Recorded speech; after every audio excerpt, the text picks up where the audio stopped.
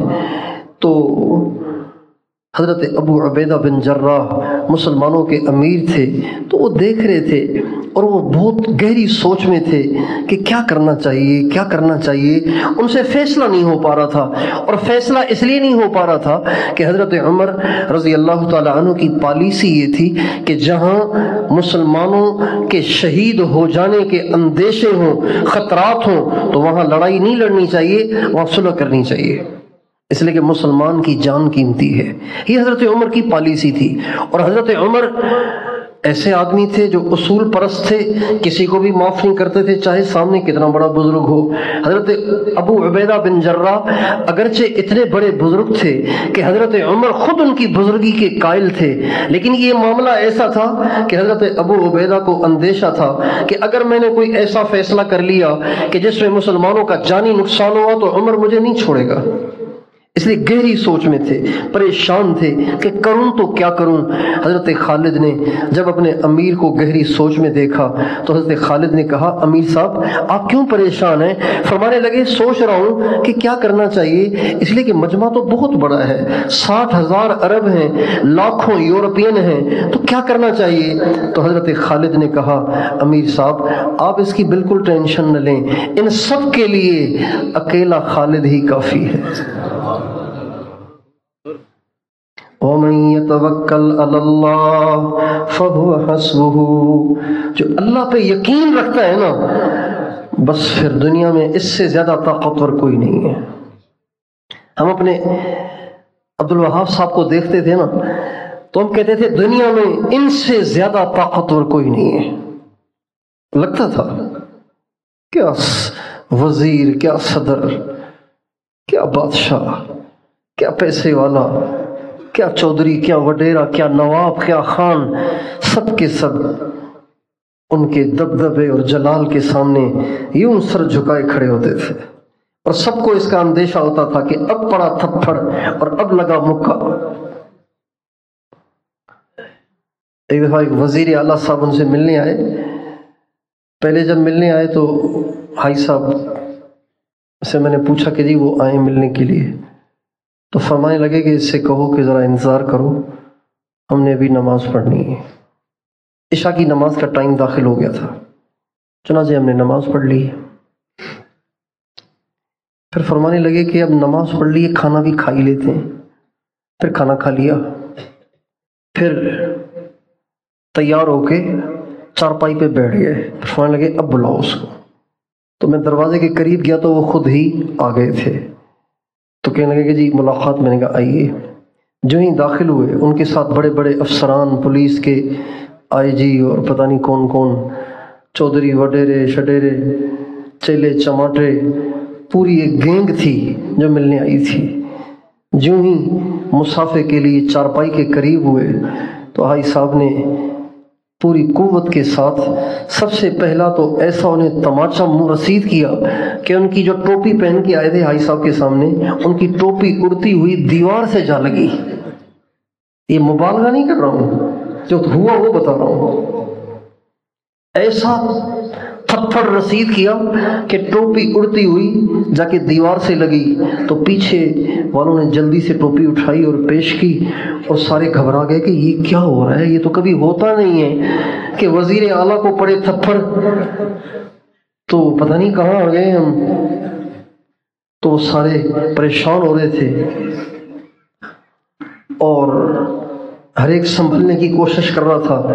اس منظر کو دیکھ کر وزیر اعلیٰ صاحب نے ٹوپی پہنی، ذرا سیٹ ہو کر پھر تھوڑا سا قریب ہونا چاہا، تو آئی صاحب نے دوبارہ یوں ہاتھ اٹھایا تو وہ کہنے لگے ایک ایک ان کو بھی تو مارے یا ساری مجھے ہی مارنی ہے؟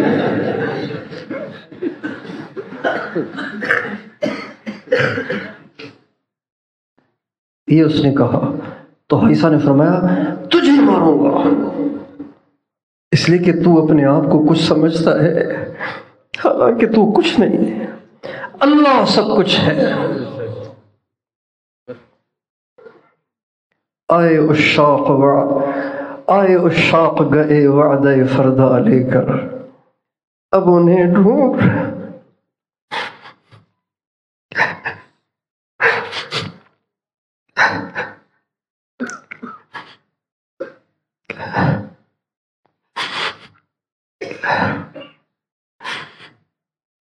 آئے عشاق گئے وعدے فردا لے کر، اب انہیں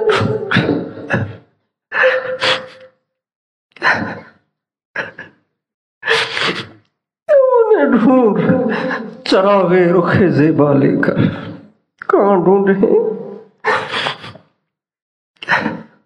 ہم سب کے سب اللہ کے غیر سے متاثر ہیں، پیسے والوں سے متاثر ہیں، عہدے والوں سے متاثر ہیں، کرسیوں والوں سے متاثر ہیں، وہ کسی سے متاثر نہیں ہوتے تھے۔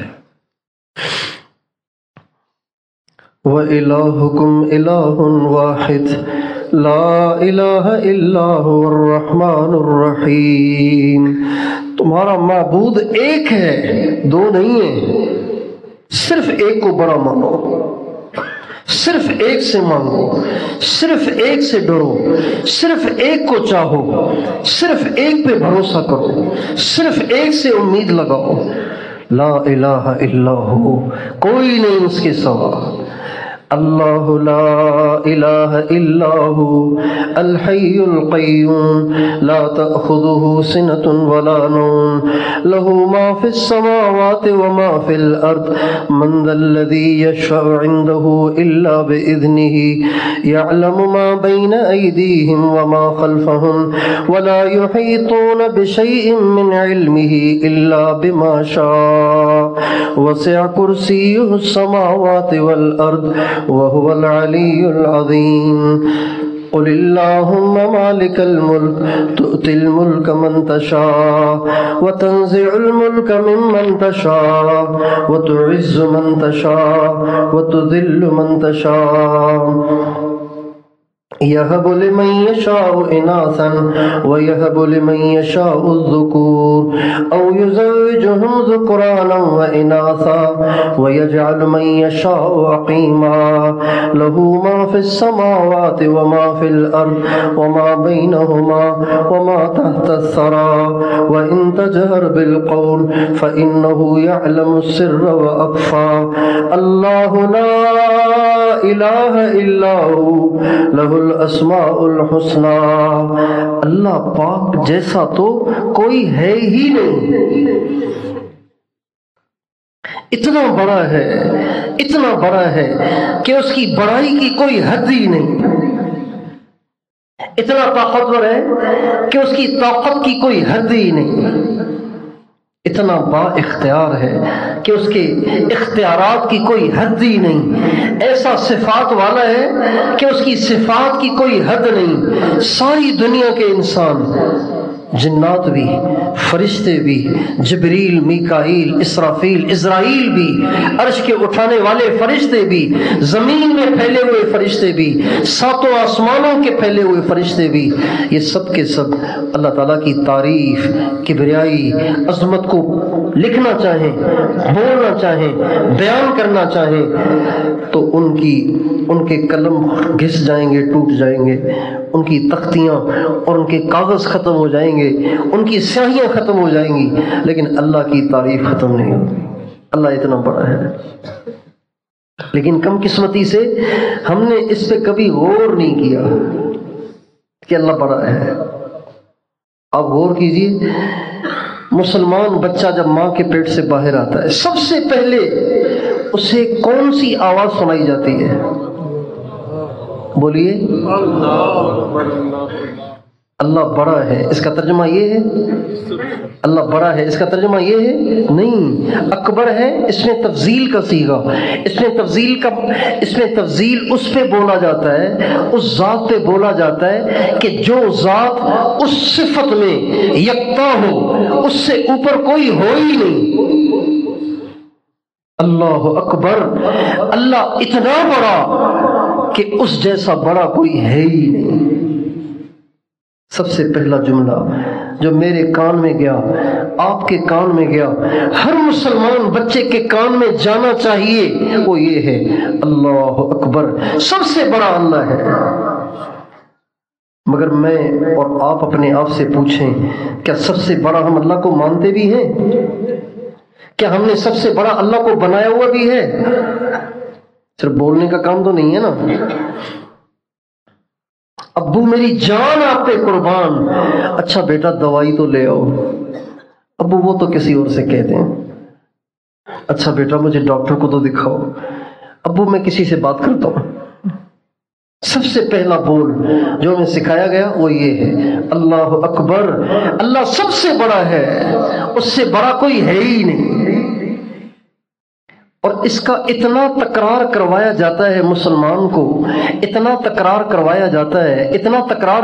ہر اذان میں یہ بول 6 دفعہ آتا ہے، ہر اقامت میں یہ بول 6 دفعہ آتا ہے، ہر رکعت میں یہ بول کتنی دفعہ آتا ہے. آپ کی نماز اس سے شروع ہوتی ہے، آپ رکوع رکوع میں اس سے جاتے ہیں، سجدے میں اس سے جاتے ہیں، سجدے سے اٹھتے اسی کلمے کے ساتھ ہیں، سجدے میں جاتے اسی کلمے کے ساتھ ہیں، سجدے سے اٹھتے اس کلمے کے ساتھ ہیں. کتنا اس کا تکرار کرایا جاتا ہے 24 گھنٹے میں، کتنا تکرار ہوتا ہے اس کا. اللہ اکبر اللہ اکبر اللہ اکبر اللہ اکبر اللہ اکبر. لهم قلوب لا يفقهون بها ولهم آذان لا يسمعون بها. ان کے پاس دل تو ہیں لیکن سمجھتے نہیں، ان کے پاس کان تو ہیں لیکن سنتے نہیں. اولئک کالانعام بل هم اضل. یہ انسان کہلانے کے لائق ہی نہیں ہے، یہ تو چوپایوں کی طرح سے ہیں، بلکہ چوپایوں میں بھی کچھ سمجھ ہے، یہ چوپایوں سے بھی زیادہ کم عقل اور بھٹکے ہوئے لوگ ہیں. تو بھائیو اللہ پہ یقین کرنا ہے، اللہ سے مانگنا ہے، اللہ کو چاہنا ہے، اللہ پہ بھروسہ کرنا ہے، اللہ سے امیدیں لگانی ہے، اللہ سے مانگنا ہے. ہو جائے تو سمجھیں کہ اللہ نے کیا، نہ ہو تو سمجھیں کہ اللہ نے نہیں کیا. خوشی ملے یقین کریں اللہ نے دی ہے، غم آئے تو یقین کریں اللہ نے دیا ہے. ہمارے ہاں سلسلہ عالیہ نقشبندیہ میں ایک مراقبہ کرایا جاتا ہے، اس مراقبے کا نام ہے مراقبہ احدیت. اور سلسلہ چشتیہ میں ایک مراقبہ کرایا جاتا ہے توحید افعالی. اور سلسلہ قادریہ میں ایک مراقبہ کرایا جاتا ہے هو الاول والآخر. یہ مختلف سلسلوں کے مختلف مراقبے ہیں، اور ان تینوں کا مقصد ایک ہے، وہ یہ کہ سب چیز اللہ کی طرف سے نظر آئے. مراقبہ احدیت کا مقصد ہے کہ خوشی آئے تو کہو اللہ نے دی ہے، غم آئے اللہ نے دیا ہے، بیماری آئے اللہ نے دی ہے، صحت ملے اللہ نے دی ہے، پریشانی آئے اللہ نے بھیجی ہے، بیوی کھانے میں تاخیر کرے کہو اللہ کو یہی منظور ہے،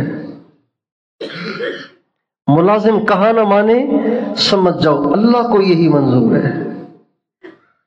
یہ مقصد ہے مراقبہ احدیت کا نقشبندیہ میں، اور چشتیہ میں مراقبہ توحید افعالی کا، اور قادریہ میں هو الاول والآخر والظاہر والباطن وهو بكل شيء علیم. اللہ کر رہا ہے، اللہ نے کیا، اللہ کرے گا.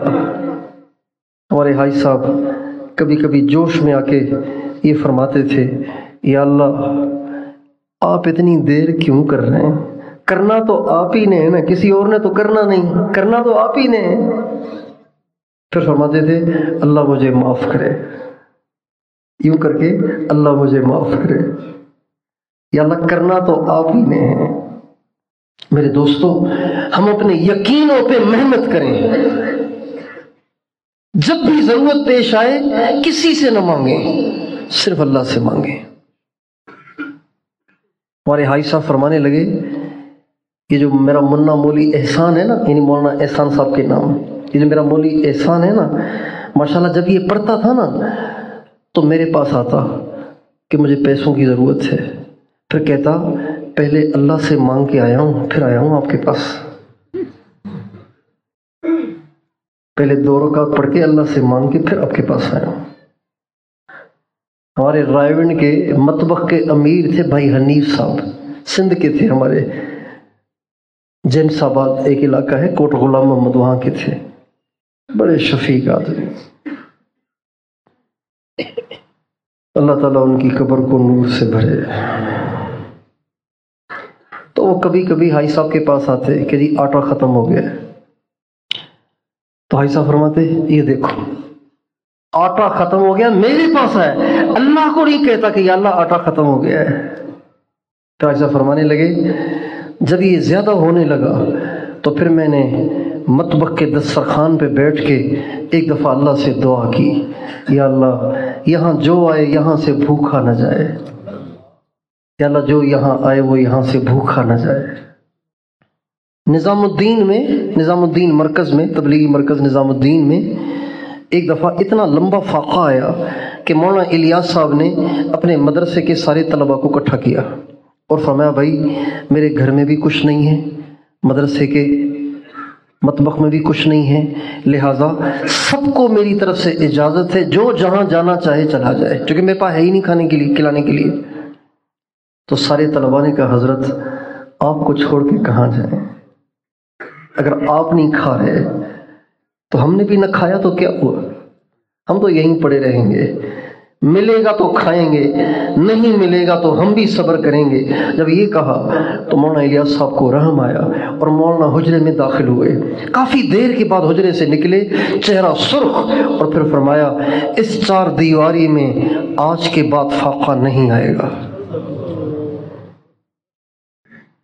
رب اشعث مدفوع بالباب لو اقسم علی اللہ لابرہ، بہت سے لوگ ایسے ہوتے ہیں سیدھے سادے بولے بالے، چہرے غبار آلود، بال بکھرے ہوئے، ہمارے نبی فرماتے ہیں اگر وہ اللہ پہ کوئی بات کہہ دینا تو اللہ تعالیٰ ان کی بات کو پھر ضرور پورا کرتا ہے۔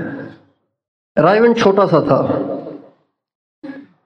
اور ویران علاقہ تھا دائیں بائیں، جہاں رائے مرکز ہے آج کل، یہاں پہ ہندو اپنے مردے جلاتے تھے، یہاں پہ ہندو اپنے مردے جلایا کرتے تھے کسی زمانے میں۔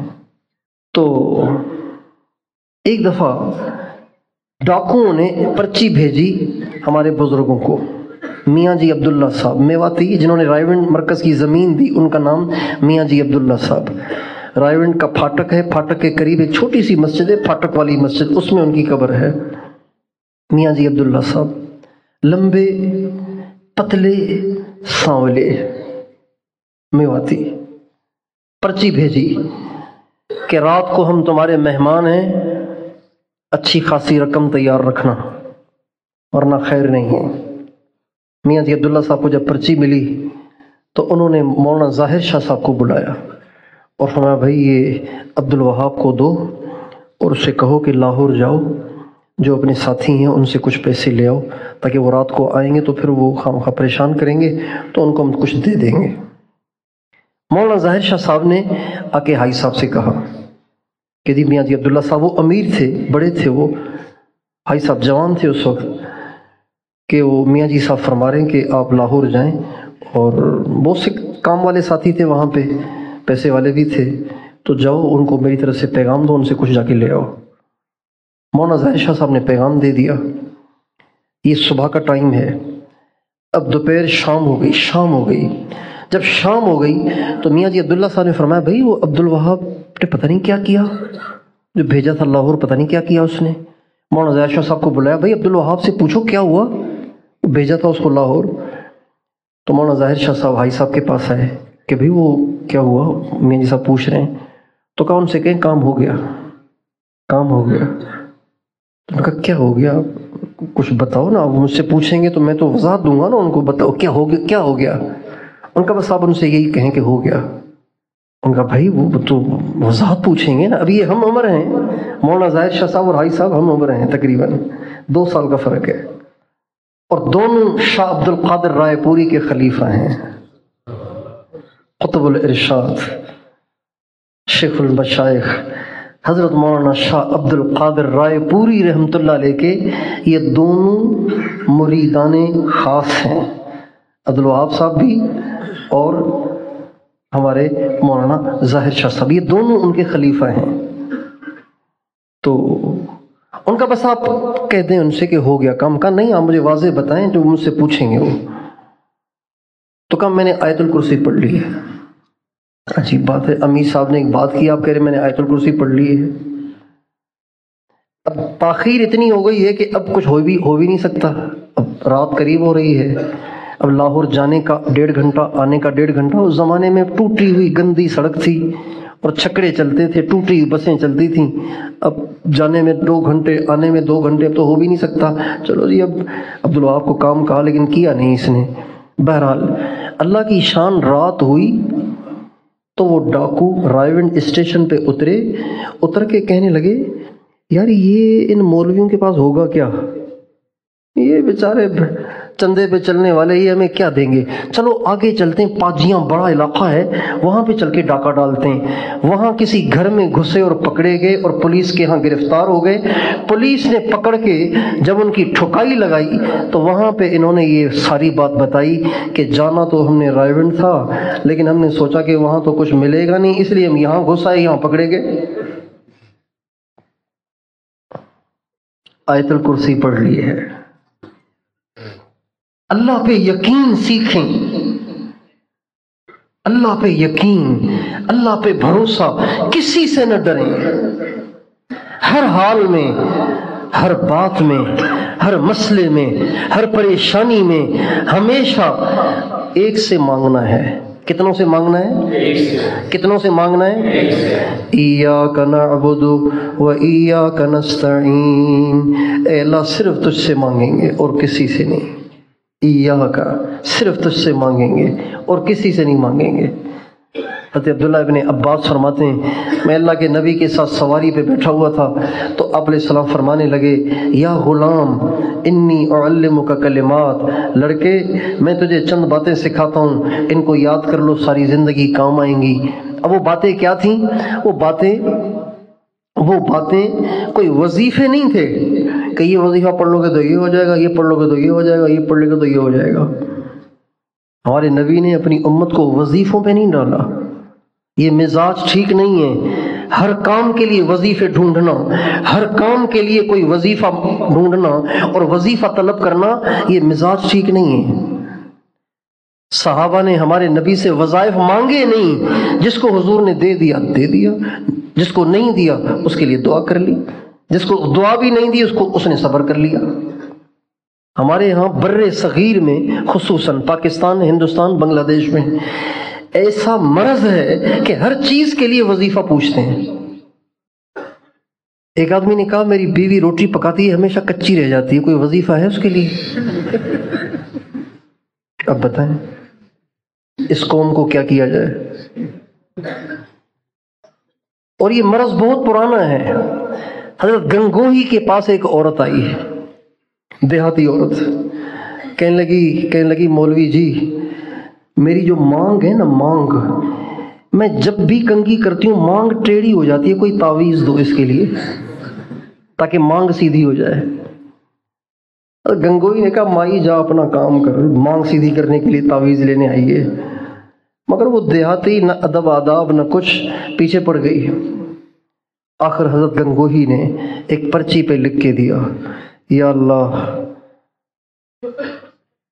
اس کے مسئلے کا حل مجھے تو آتا نہیں مگر یہ مانتی نہیں، لہذا تو اس کی مانگ کو ٹھیک کر۔ پرچی لکھ کے دے دی اور ماشاءاللہ اس پرچی سے واقعی اس کی مانگ ٹھیک ہو گئی۔ اب یہ مرض پڑا ہوا ہے بڑے صغیر والوں کو، ہر چیز کے لیے وظیفہ، ہر چیز کے لیے وظیفہ، ہر چیز کے لیے وظیفہ۔ یہ مزاج ٹھیک نہیں ہے، یہ مزاج ہمیں بدلنا چاہیے۔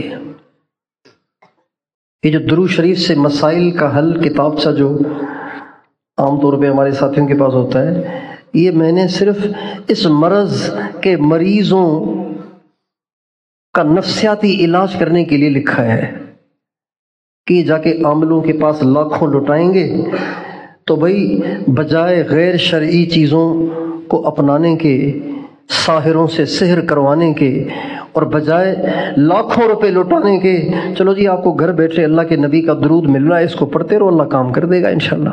اور درود کے ذریعے سے کام ہونا حدیث میں آتا ہے۔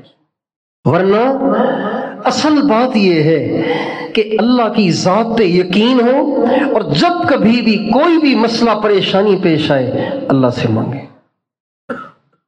مولانا منظور نعمانی نہیں، مولانا علی میاں، مولانا ابو الحسن علی ندوی رحمۃ اللہ علیہ فرماتے ہیں مولانا الیاس صاحب رحمۃ اللہ علیہ کا بیان ہر آدمی سمجھ ہی نہیں پاتا تھا، اتنا مشکل بیان کرتے تھے، اور زبان میں چونکہ لکنت بہت زیادہ تھی تو بعض دفعہ لفظ اٹک جاتا تو اگلا لفظ نکلتا ہی نہیں تھا، لیکن ایک جملہ اپنے بیان میں اتنے زور سے کہتے تھے کہ برسوں بعد آج بھی وہ جملہ کانوں میں گونج رہا ہے، مانگو اللہ سے، یہ جملہ مانگو اللہ سے، بار بار کہتے مانگو اللہ سے، کسی پہ یقین نہ کریں، کسی ڈاکٹر پہ نہیں، کسی حکیم پہ نہیں، کسی دوائی پہ نہیں، کسی طاقتور پہ نہیں، کسی عہدے دار پہ نہیں، کسی مالدار پہ نہیں، اپنی اولاد پہ بھی نہیں، اپنی بیوی پہ بھی نہیں، صرف اللہ پہ۔ اور ہائی صاحب یہ فرماتے تھے حال آئے بیوی کو بھی مت بتاؤ، اللہ کو بتاؤ، اللہ کو بتاؤ، اللہ کو بتانے میں بڑا مزہ ہے، اللہ کو بتانے میں، سب بتائیے، اللہ کو بتانے میں کیا بتاؤں۔ ایک ساتھی کا ایک دن فون آیا، کہنے لگے میں بہت پریشان ہوں اور بس میں جا رہا ہوں اپنے باپ کو شوٹ کرنے کے لیے۔ میں نے کہا ابھی کیا ہو گیا؟ کہنے لگے اس نے میری بیٹی پہ زنا کی تہمت لگائی ہے، میرے باپ نے۔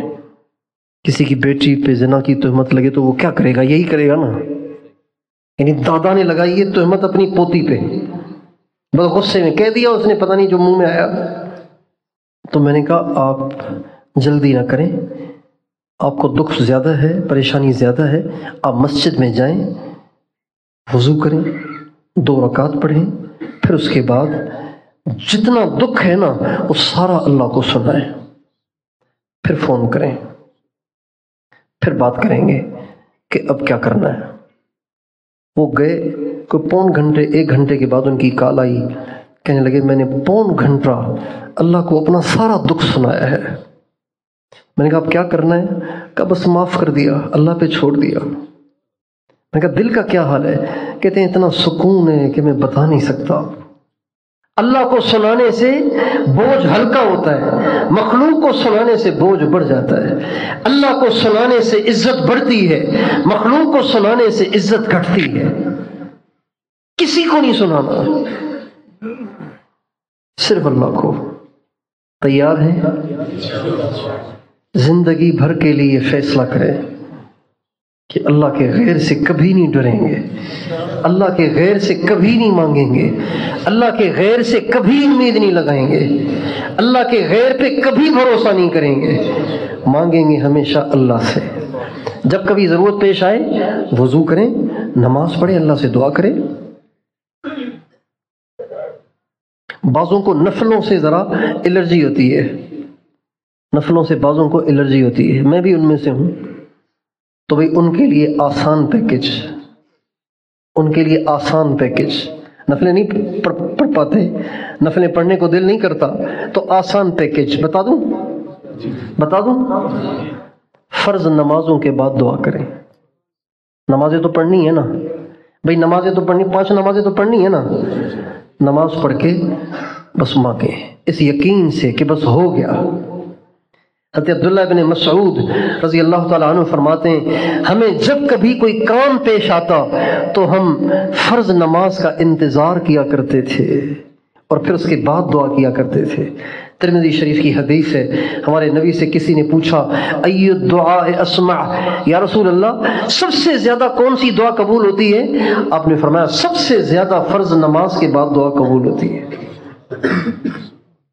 اور دوسرے نمبر پر سب سے زیادہ تہجد میں دعا قبول ہوتی ہے۔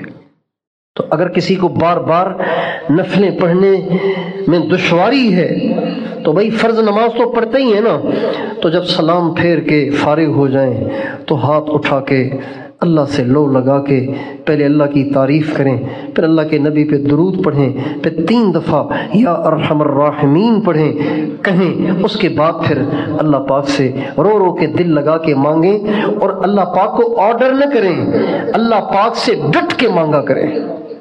جب آپ بہت مانگیں کسی چیز کو اور وہ نہ ہو تو پھر اللہ پاک سے یوں دعا کریں، یا اللہ اگر یہ میرے لیے صحیح نہیں ہے تو میرے دل سے اس کی طلبی نکال دے، طبیعت مطمئن ہو جائے گی۔ اور یہ بات بھی ہمارے نبی کی سنت ہے، ہمارے نبی کی دعا ہے، اے اللہ اگر کسی چیز کو تو مجھے نہیں دینا چاہتا تو پھر میرا دل بھی پھیر دینا اس سے، میں کیوں اس کے لیے پاگل بنا پھروں۔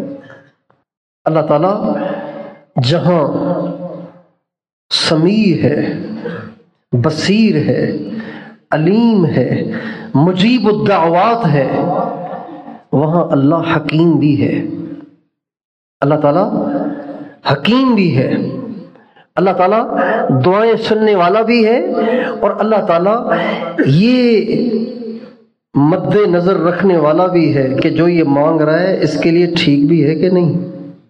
اللہ اس کو بھی مد نظر رکھتا ہے، یہ نہیں کہ جو مانگو گے مل جائے گا، اللہ یہ بھی دیکھتا ہے کہ یہ اس کے لیے ٹھیک بھی ہے کہ نہیں۔ لہٰذا بندے کو تو چاہیے کہ ڈٹ کے مانگے، پھر بھی نہ ملے تو سمجھ جائے میرے مالک کی رضا اسی میں ہے اور میرے لیے اسی میں بہتری ہے، لہٰذا اللہ تعالیٰ کی رضا پہ مطمئن ہو جائے، اللہ تعالیٰ کے فیصلے پہ راضی ہو جائے۔ تو اب ہماری زندگی کا رخ یہ ہونا چاہیے، جب بھی ضرورت پیش آئی فوراً اللہ سے، یا اللہ یہ مسئلہ، یا اللہ یہ مسئلہ، یا اللہ یہ مسئلہ، یا اللہ یہ مسئلہ، کرنا تو اللہ نے ہے۔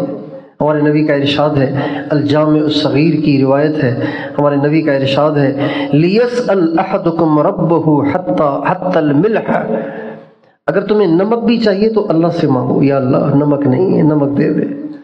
لِيَسْأَلْ أَحَدُكُمْ رَبَّهُ حَتَّى شِسْعًا عَلَيْهِ، تم اللہ سے مانگو یہاں تک کہ جوتی کا تسمہ بھی ٹوٹ جائے تو اللہ سے مانگو۔ ایک دفعہ بیمار تھا کافی، تو حاجی صاحب سے ملنے گیا، تو حاجی صاحب کہیں تشریف لے جا رہے تھے، تو حاجی صاحب نے ہاتھ پکڑا، طبیعت میں نے خود نہیں بتایا، وہ سمجھ گئے کہ یہ طبیعت ٹھیک نہیں ہے اس کی، تو ہاتھ پکڑا اور چلنا شروع کیا۔ راستے میں چلتے ہوئے فرمانے لگے، تم صلاۃ الحاجت پڑھ کے اللہ تعالیٰ سے صحت کیوں نہیں مانگ لیتے؟ تم صلاۃ الحاجت پڑھ کے اللہ تعالیٰ سے صحت کیوں نہیں مانگ لیتے؟ تو میں نے کہا جی آپ ہی سے سنا ہے کہ اللہ تعالیٰ تم پہ بیماری بھیجے گا، پھر تمہیں چیک کرے گا کہ تم اللہ سے ہدایت کو مانگتے ہو کہ اللہ کو مانگتے ہو، اللہ سے تم صحت مانگتے ہو کہ اللہ کو مانگتے ہو۔ جب یہ کیا تو زور سے ایک تھپڑ مارا، فرمایا کہ ٹھیک ہے پہلے یہی مانگو مگر پھر صحت بھی مانگ لیا کرو۔ تو بھئی ہر بات اللہ سے مانگیں گے، ہر بات اللہ سے کریں گے، ہر دکھ کس سے شیئر کریں گے، ہر پریشانی کس سے شیئر کریں گے، ہر مسئلہ کس کو بتائیں گے؟ ساری دنیا سے بے نیاز۔ بادشاہی ہے بادشاہی، یہ بادشاہی ہے۔ بادشاہ بھی مانگتے پھرتے ہیں، الیکشن کے دنوں میں دیکھا نہیں آپ نے بادشاہ کیسے مانگتے پھرتے ہیں؟ یہ بادشاہی سے بڑی بادشاہی ہے کہ آپ کو کسی کی پرواہ نہیں، آپ صرف اللہ سے مانگتے ہیں، صرف اللہ سے کہتے ہیں۔ اور یہ اپنے گھروں کا ہم ماحول بنائیں، ضرورت پیش آئے سارا گھر اللہ سے مانگے، پریشانی آئے سارا گھر اللہ سے مانگے۔ مولانا الیاس صاحب کے گھر میں ایک بچہ بیمار ہوا تو مولانا الیاس صاحب نے دوسرے بچوں سے کہا اگر یہ شام تک ٹھیک نہ ہوا تم سب کی پٹائی ہوگی، اگر یہ شام تک ٹھیک نہیں ہوا تم سب کی پٹائی ہوگی۔ اور ٹھیک ہو گیا۔ اپنے گھروں کا یہ مزاج بنائیں۔ اگر ہم نے اپنے گھروں کا یہ مزاج نہ بنایا، اپنا یہ مزاج نہ بنایا تو ان قریب ایک وقت آنے والا ہے جس میں مسلمان سب سے زیادہ تنگ دست ہوں گے، سب سے زیادہ بے سر و سامان ہوں گے، سب سے زیادہ محتاج ہوں گے۔ اگر انہوں نے اللہ سے مانگنا نہیں سیکھا ہوگا، اللہ کو بتانا نہیں سیکھا ہوگا، اللہ پہ یقین نہیں سیکھا ہوگا تو یہ غیر کے محتاج بنیں گے، اور پھر اپنی ضرورتوں کو پورا کرنے کے لیے ان کو ایمان کو بیچنا پڑے گا۔ روٹی ان کو ملے گی جو ایمان بیچیں گے، کھانا ان کو ملے گا جو ایمان بیچیں گے، روزگار ان کو ملے گا جو ایمان بیچیں گے، معاشی وسائل ان کو ملیں گے جو ایمان کو بیچیں گے، اور جو ایمان کو مضبوط پکڑ کے رکھیں گے وہ دنیا میں سب سے زیادہ قسم پرس ہوں گے، سب سے زیادہ تنگ دست ہوں گے، ان پہ فاقے ہوں گے، ان پہ بھوک ہوگی، ان کی جان خطرے میں ہوگی، ان کے بچے خطرے میں ہوں گے، ان کی عورتیں خطرے میں ہوں گی۔ اللہ سے تعلق بنا لیا ہوگا تو آسان ہے۔ دجال آئے گا، مسلمانوں کے سارے وسائل پہ قبضہ کرے گا، مسلمانوں کے پاس کچھ نہیں رہے گا، اور مسلمانوں کو حکم ہے کہ دجال کا سامنا نہ کریں، دجال کا سامنا نہ کریں۔ کسی مسلمان کو اس کی اجازت نہیں ہے کہ وہ دجال کا سامنا کرے۔ ہمارے نبی کا ارشاد ہے، دجال کا سنو تو دور بھاگو، اس کے قریب نہ جاؤ، اس لیے کہ اس کے پاس سحر ہوگا، جادو ہوگا، اس جادو کے زور پر لوگوں کو اپنا گرویدہ بنا کر لوگوں کو اپنا خدا ہونا منوائے گا، لہذا کوئی اس کے قریب نہ جائے۔ پہاڑ ملیں تو پہاڑوں میں چلے جائیں، پہاڑ نہ ملیں تو دور دراز جنگلوں میں چلے جائیں، دور دراز جنگلوں میں نہ جا سکیں اپنے گھروں کے دروازے بند کر کے اندر بیٹھ جائیں، باہر نہ نکلیں۔ کہاں سے لائیں کھانے پینے کا سامان؟ لا الہ الا اللہ، لا الہ الا اللہ، لا الہ الا اللہ، یہ غذا ہوگی، اس سے بھوک بھی مٹے گی، پیاس بھی بجھے گی۔ تو اپنے یقین پہ محنت کریں گے انشاءاللہ، اپنے گھروں میں اس کا ماحول بنائیں گے۔ جب کبھی بھی ضرورت پیش آئے ہمارے بچے کس سے مانگیں؟ ہماری عورتیں کس سے مانگیں؟ ہم کس سے مانگیں گے؟ اللہ سے۔ یہ یقین جو بنے گا اس کے لیے ہمیں چند کام کرنے پڑیں گے۔ ان میں سے ایک کام کہ یقین کے بولوں کو بولیں، یقین کے بول بولیں، ایسا کوئی بول نہ بولیں کہ جس سے اللہ کے غیر سے ہونا ثابت ہو، ہمیشہ وہ بول بولیں جس سے اللہ سے ہونا ثابت ہو، ایک کام۔ دوسرا کام، اللہ تعالیٰ کی مخلوقات میں غور کریں، اس سے اللہ کی عظمت آئے گی، اللہ کا یقین آئے گا۔ چاند کو دیکھیں، اف کتنا بڑا ہے، اس کا بنانے والا کیا ہوگا۔ ستاروں کو دیکھیں، اللہ اکبر، آسمان کو دیکھیں، اللہ اکبر، سمندر کی موجوں کو دیکھیں، اللہ اکبر، اپنے آپ میں دیکھیں۔ وَفِي أَنفُسِكُمْ أَفَلَا تُبْصِرُونَ وَفِي السَّمَاءِ رِزْقُكُمْ وَمَا تُوعَدُونَ فَوَرَبِّ السَّمَاءِ وَالْأَرْضِ إِنَّهُ لَحَقٌّ مِثْلَ مَا أَنَّكُمْ تَنطِقُونَ۔ اپنے آپ میں غور کریں، کیا بنایا اللہ نے مجھے، اللہ اکبر، ہڈی گوشت کھال اور حرکت کر رہی ہے، آنکھیں دیکھ رہی ہیں، زبان بول رہی ہے، اللہ اکبر۔ زبان پہ چیز رکھو تو ذائقہ بتاتی ہے، ہتھیلی پہ رکھو تو نہیں بتاتی، زبان ہی ذائقہ بتاتی ہے۔ پاؤں پہ رکھو، ہاتھ پہ رکھو، پیٹ پہ رکھو، ٹانگ پہ رکھو، کوئی جگہ نہیں بتائے گی کہ کڑوا ہے کہ میٹھا ہے، پھیکا ہے کہ کھٹا ہے، زبان بتا دیتی ہے۔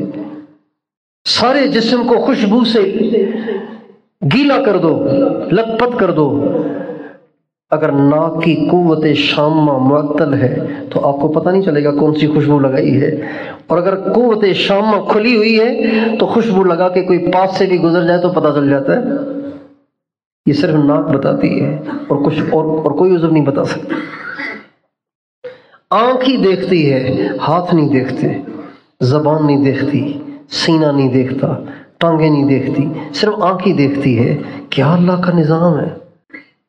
کھانا کھاتے کس شکل میں ہے، نکلتا کس شکل میں ہے، پانی پیتے کس شکل میں، نکلتا کس شکل میں ہے، اللہ اکبر۔ کون سی اندر فیکٹریاں ہیں جو لگی ہوئی ہیں اور سارا دن چل رہی ہیں، سارا دن فیکٹری چلتی ہے۔ آپ موبائل کا زیادہ استعمال کریں، موبائل گرم ہو جاتا ہے۔ یہ کیسا انسان کا کارخانہ ہے کہ سارا دن معدہ چلتا ہے، سارا دن دل دھڑکتا ہے۔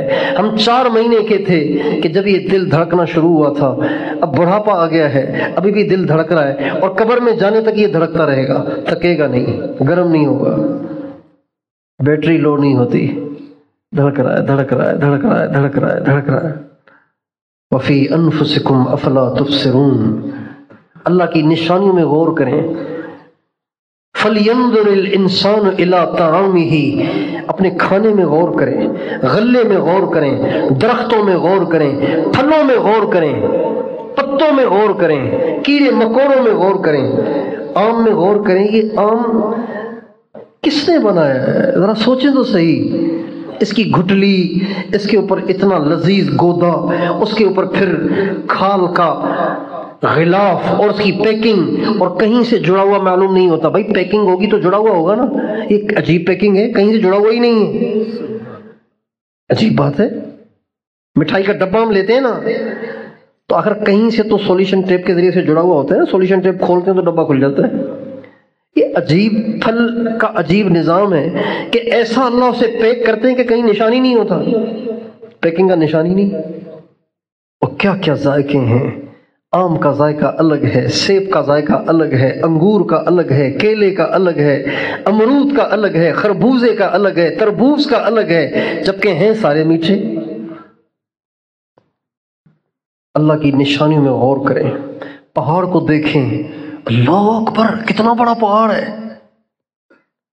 بارش برس رہی ہے، غور کریں یہ کون ہے جو بارش برسا رہا ہے، یہ کون ہے جو گلے سے آواز نکال رہا ہے، یہ کون ہے جو زبان سے الفاظ بنوا رہا ہے، یہ کون ہے جو مجھے سلا دیتا ہے، کون ہے جو مجھے اٹھا دیتا ہے۔ چلتا چلتا دوڑتا پھرتا انسان اچانک لاش بن جاتا ہے جب سو جاتا ہے تو، اور پھر اچانک اٹھ کے بیٹھ جاتا ہے، پھر چلنے پھرنے لگ جاتا ہے، بولنے لگ جاتا ہے۔ جب سو جاتا ہے اس کو پتہ ہی نہیں ہوتا میں کہاں سو رہا ہوں۔ ایک دفعہ ہم جماعت میں چل رہے تھے تو ایک ساتھی ادھر سو رہا تھا، ایک ساتھی ادھر سو رہا تھا، یعنی اس کے بائیں طرف سو رہا تھا۔ صبح کو جب اٹھایا گیا، جماعت کا میں ذمہ دار تھا، نگر پار کر ہماری تشکیل ہوئی تھی۔ یہ ابتدائی جماعتیں گئی تھیں ریتیلے علاقوں میں، سارا دن صبح سے لے کے مغرب تک سفر کرتے تھے، مغرب کے قریب بستی میں پہنچتے تھے، تھکے تھکائے۔ اب ساتھی سوئے ہوئے، ایک یہاں سویا ایک ادھر سویا، اس کے بائیں طرف۔ صبح کو جب اٹھایا تو یہ بائیں طرف سویا ہوا دائیں طرف سے اٹھ رہا ہے۔ میں نے کہا یہ کیا مسئلہ ہے بھائی، آپ سوئے ادھر تھے اٹھ رہے ادھر سے؟ کہ پتہ نہیں میں راتوں رات اس کے اوپر سے چڑھ کے ادھر آ گیا۔ اچھا جس کے اوپر سے پھلانگ کے گیا اس کو بھی نہیں پتا، اس کی بھی نیند ایسی گہری، اس کی بھی نیند ایسی گہری، سویا تھا ادھر اٹھا ادھر۔ کیا اللہ کا نظام ہے۔ بھاگنے دوڑنے والا انسان بالکل لاش بن جاتا ہے جب رات کو سوتا ہے تو، اور پھر اٹھ کے پھر دوبارہ کام کرنا شروع کر دیتا ہے، بولنا شروع کر دیتا ہے، سمجھنا سننا شروع کر دیتا ہے۔ اللہ کی نشانیوں میں غور کریں۔ دو کام۔ تیسرا کام، انبیاء، صحابہ اور اولیاء کے واقعات میں غور کریں۔ جن جن کے ساتھ اللہ کی قدرت کے کرشمے پیش آئے، اللہ کی قدرت کے واقعات پیش آئے، ان واقعات میں غور کریں۔ موسیٰ علیہ السلام کو جو اللہ نے گزار دیا، ابراہیم علیہ السلام کو بچا دیا، اور صالح علیہ السلام کے لیے اللہ نے پتھر سے اونٹنی نکال دی۔ کافر کم بختوں کے مطالبے بھی دیکھو کیسے ہیں، کہنے لگے ہم آپ کو نبی مانیں گے، مگر اس وقت جب آپ اس چٹان سے اونٹنی نکالیں، اور اونٹنی بھی ایسی جو نکل کے فوراً بچہ دے دے۔ تو فرمایا دیکھ لو اللہ نشانی دیتا نہیں ہے، اگر دے دے تو پھر ماننا ضروری ہو جاتا ہے، پھر وہ آزمائش بن جاتی ہے۔ کہا نہیں نہیں آپ کر کے دکھائیں، ان کو پتا تھا کہ نہیں کر سکیں گے، چنانچہ ایسے ہو گیا، پتھر سے اونٹنی۔ اس لیے اللہ سے کبھی نشانی مانگنی نہیں چاہیے، اللہ کی باتوں پہ ایمان لانا چاہیے، نشانی نہیں مانگنی چاہیے، دلیل نہیں مانگنی چاہیے۔ ان واقعات میں غور کرنا، یہ تیسری بات ہے۔ اور چوتھی بات، کچھ دیر تنہائی میں بیٹھ کے اللہ کی یاد میں ایسے بیٹھنا کہ صرف اللہ ہو اور کوئی نہ ہو۔ ابتدائی درجے کے سالک کو اس کا اہتمام کرنا چاہیے کہ جب مراقبے کے لیے بیٹھے تو اپنی آنکھوں کے سامنے کپڑا ڈال دے۔ ابتدائی درجے کے سالک کو اس کی ضرورت پڑتی ہے، بعد میں نہیں رہتی، لیکن ابتدائی درجے میں اس کی ضرورت پڑتی ہے، اور اس کا بہت فائدہ ہے۔ آپ چہرے سے کپڑا ہٹا کے مراقبہ کریں اور چہرے پہ کپڑا ڈال کے مراقبہ کریں، بہت بڑا فرق آپ کو محسوس ہوگا، تاکہ یکسوئی ہو۔ اللہ تعالیٰ نے اصل میں بات یہ ہے کہ اللہ تعالیٰ نے روئی کے اندر ایسی خاصیت رکھی ہے کہ اس سے پردہ ہو جاتا ہے. جو غیبی مخلوق ہے نا اس سے پردہ ہو جاتا ہے. ہاں، سیمنٹ سے پردہ نہیں ہوتا، اینٹوں سے پردہ نہیں ہوتا، روئی سے پردہ ہو جاتا ہے. یہ اللہ کا نظام ہے. یا بنی آدم قد انزلنا علیکم لباسا یواری سوآتکم وریشا. اے آدم کے بچوں، میں نے تمہارے لیے لباس اتارا ہے اور اس میں یہ خاصیت رکھی ہے، یہ تمہارے ستر کو چھپائے گا. آپ کمرے میں اندر بیٹھیں تو جن آپ کو باہر سے بھی دیکھ لیتا ہے. ان کو اللہ نے ایسی تاثیر دی ہے کہ باہر سے بھی بیٹھ کے دیکھ لیتا ہے اندر کون بیٹھا ہوا ہے. لیکن کپڑے پہنے ہوئے ہیں تو آپ کا ستر نہیں دیکھ سکتا. عجیب بات ہے نا یہ. اس لیے جب آپ کھلے چہرے کے ساتھ مراقبہ کرتے ہیں تو شیاطین آپ پہ توجہ ڈال کے آپ کے خیالات کو منتشر کریں گے. جب آپ کپڑا ڈال دیں گے تو ان کو آپ نظر ہی نہیں آئیں گے، یکسوئی حاصل ہو جائے گی، خیالات کم آنا شروع ہو جائیں گے، خیالات کم ہو جائیں گے، مراقبے میں دھیان جمے گا. اب اس میں رکاوٹ یہ پیش آتی ہے کہ یار اب سب کے سامنے کیا کپڑا ڈالوں، کہیں گے پتہ نہیں کون سے آسمان پہ جا رہا ہے. یہی تو بات ہے نا، اللہ کے غیر کا دھیان ابھی بھی ہے تو پھر کہاں اللہ کا تعلق ملے گا. جو اللہ کو چاہتے ہیں وہ ادھر ادھر کی تھوڑی سنتے ہیں، وہ بہرے ہو جاتے ہیں، وہ اندھے ہو جاتے ہیں. عاشق اندھا ہی ہوتا ہے، عاشق اندھا ہوتا ہے. عاشق کو آپ ہزار سمجھائیں وہ نہیں سمجھے گا. نہ مانوں گا نصیحت پر، نہ میں سنتا تو کیا کرتا، کہ ہر بات میں ناصح تمہارا نام لیتا تھا. ایک عاشق کہتا ہے کہ مجھے کسی سے عشق ہو گیا تو ایک آدمی مجھے سمجھانے کے لیے آیا، نصیحت کرنے کے لیے آیا. بہت سمجھایا، وہ بھائی تو اس کو چھوڑ دے، تو اس کا پیچھا چھوڑ دے، تو اس کو نہ دیکھا کر، تو اس سے نہ ملا کر، بار بار اس کا نام لے رہا ہے. اچھا یہ پوری توجہ سے ساری بات سن رہا ہے. تو کسی نے کہا ماشاءاللہ آج تو نصیحت کا خوب اثر ہوا ہوگا، اتنی توجہ سے آپ سن رہے تھے، اس کا مطلب ہے اثر لے رہے تھے. اس پہ اس نے کہا نہ مانوں گا نصیحت پر، نہ میں سنتا تو کیا کرتا، کہ ہر بات میں ناصح تمہارا نام لیتا تھا. سمجھیے، کہتے ہیں یہ جو میں توجہ سے سن رہا تھا نا وہ اس کی نصیحت تھوڑی، وہ اس کا نام سن رہا تھا. وہ جو بار بار لے رہا تھا نا، اس کو چھوڑ دے، اس سے نہ ملا کر، اس کو نہ دیکھا کر، اس کے پاس نہ جایا کر، نام لے لے کے، تو اس کی نصیحت تو میں نہیں سن رہا تھا، البتہ بیچ بیچ میں جو تمہارا نام آ رہا تھا نا تو میں تو اسی کو سن سن کے مزے لے رہا تھا. تو عاشق اندھا ہوتا ہے، عاشق بہرا ہوتا ہے، عاشق کسی کی نہیں سنتا. جو اللہ کا عاشق ہوتا ہے وہ بھی ایسے ہی ہوتا ہے. ہزار کوششیں کی ابو جہل نے، بلال نے ایک نہیں سنی. ہزار کوششیں کی ابی بن خلف نے، خباب نے ایک نہیں سنی. ہزار کوششیں کی ابو جہل اور ابی بن خلف اور دوسرے قریش مکہ نے، عمار اور یاسر اور ان کی والدہ محترمہ سمیہ نے کسی کی نہیں سنی، بلکہ اپنے موقف پہ ڈٹے رہے. اس لیے یہ سوچنا چھوڑ دیں کہ اب لوگ کیا کہیں گے، لوگ کیا کہیں گے، لوگ کیا کہیں گے. یہ جملہ چھوڑ دیں کہنا. چوتھا کام، یکسوئی کے ساتھ بیٹھ کے مراقبہ کیا کریں. کتنے کام ہو گئے؟ پانچواں کام، اللہ سے رو رو کے مانگا کریں. یا اللہ آپ اتنے بڑے ہیں پھر بھی میں آپ سے نہیں مانگتا، چھوٹوں سے مانگتا پھرتا ہوں، چھوٹوں پہ یقین کیا کرتا رہتا ہوں. یا اللہ میں اس غلط روش سے توبہ کرتا ہوں اور میں اس سے نجات چاہتا ہوں. اب تو مجھے اس سے نجات دے اور مجھے اپنی ذات کا یقین دے. کتنے کام ہو گئے؟ یہ 5 کام جو کرے گا اللہ تعالیٰ اس کو ضرور اپنی ذات کا یقین عطا فرمائیں گے. اور جب اس میں یقین آئے گا تو یہ دنیا کا سب سے بے نیاز اور سب سے طاقتور انسان بن جائے گا. اللہ تعالیٰ مجھے بھی آپ کو بھی ان تمام باتوں کو سمجھنے اور ان پر عمل کرنے کی توفیق عطا فرمائے. اپنے گھروں میں جا کے آپ نے بنانا یہ نظام، جو بھی مسئلہ پیش آئے سارے گھر کو بٹھائیں، اور نماز پڑھ کے اللہ سے دعا کریں. آؤ اللہ سے دعا کریں، سارا گھر جمع ہو کے دعائیں کریں، انشاءاللہ آپ دیکھیں اللہ تعالیٰ کیسے کام کرتا ہے۔ ہمارے محلے میں ایک دفعہ گرمی کا موسم ٹرانسفارمر جل گیا، اور ہمارے ہاں سندھ میں ماشاءاللہ ٹرانسفارمر اگر جل جائے نا تو پھر اللہ ہی اس کو ٹھیک کرتا ہے۔ کون ٹھیک کرتا ہے؟ ہر صوبے میں اللہ ٹھیک کرتا ہے، لیکن وہاں اللہ کا ٹھیک کرنا نظر آتا ہے، کیونکہ وہاں غیر تو ہے نہیں، پاپڑا والے تو پتہ نہیں کہاں ہوتے ہیں، ان کو پیسے چاہیے ہوتے ہیں اور ہر ایک پیسے دیتا نہیں ہے، لہٰذا اللہ ہی ٹھیک کرتا ہے۔ ہمارا ٹرانسفارمر شرط گرمی ایسی کہ بس توبہ، تو میں دوپہر کو گھر آیا تو اب ٹرانسفارمر جلا ہوا ہے، گرمی شدید، پھر مجھے چونکہ وہ مسائل ہیں معدے کے، کولیسٹرول کے، پھر مجھے گرمی عام آدمی سے بہت زیادہ لگتی ہے، میں پریشان ہو گیا۔ مجھے خیال آیا سب سے جو کہتا ہوں آج خود بھی تو وہ کرنا چاہیے، چنانچہ میں نے سارے گھر سے کہا، میں نے کہا آپ سارے جمع ہو جاؤ، استغفار شروع کرو۔ سب سے چھوٹے بچے میرے نواسے، نواسی، بیٹی، اہلیہ، یہ سارے بیٹھ گئے۔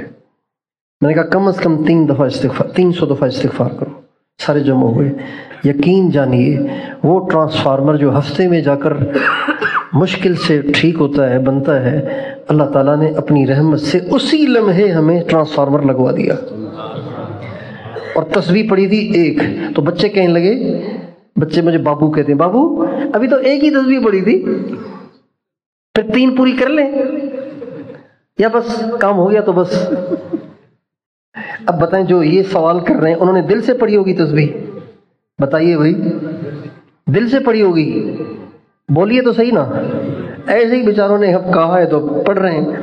اللہ تعالیٰ اس پہ بھی بنا دیتا ہے، زبان کے بولوں پہ بھی اللہ بنا دیتا ہے۔ ہمارے مدرسے میں ایک دفعہ بجلی چلی گئی۔ اچھا اس زمانے میں یہ سولر وغیرہ نہیں آئے تھے، یہ 20 سال پرانی بات ہے۔ سولر وغیرہ نہیں آئے تھے، یو پی ایس بھی نہیں تھے، جنریٹر بھی نہیں تھا۔ اس وقت جب بجلی جاتی تھی تو پھر اپنی مرضی سے آتی تھی۔ تو بجلی چلی گئی، طلبہ کو سونے کا موقع ملتا ہے 1 گھنٹہ دوپہر کو، پھر سارا دن نہیں ملتا موقع، اور یہ طلبہ کے لیے بہت اہم ہوتا ہے۔ اگر وہ نہیں سوتے تو پھر ظہر کے بعد بھی سوتے رہتے ہیں، مغرب کے بعد بھی سوتے رہتے ہیں، عشاء کے بعد بھی سوتے رہتے ہیں، ساری پڑھائی ان کی برباد ہو جاتی ہے اگر یہ 1 گھنٹہ وہ نہیں سوتے تو۔ اب ادھر 12 بجے اور ادھر لائٹ چلی گئی، اب طلبہ پریشان، بھائی کیا کریں؟ تو بیچارے ادھر دیکھ رہے ہیں ادھر دیکھ رہے ہیں، اب گرمی میں پسینے سے شرابور، نیند ہی نہیں آ رہی۔ تو میں نے کہا بھائی پریشان نہ ہو، درود تنجی نہ پڑھو سب کے سب 3 دفعہ۔ سب کے سب نے درود تنجی نہ پڑھا، ابھی 3 دفعہ پورا نہیں ہوا تھا کہ اللہ نے بجلی بھیج دی۔ اپنے گھروں میں یہ ماحول بنائیں، ضرورت پیش آئی اللہ سے مانگیں۔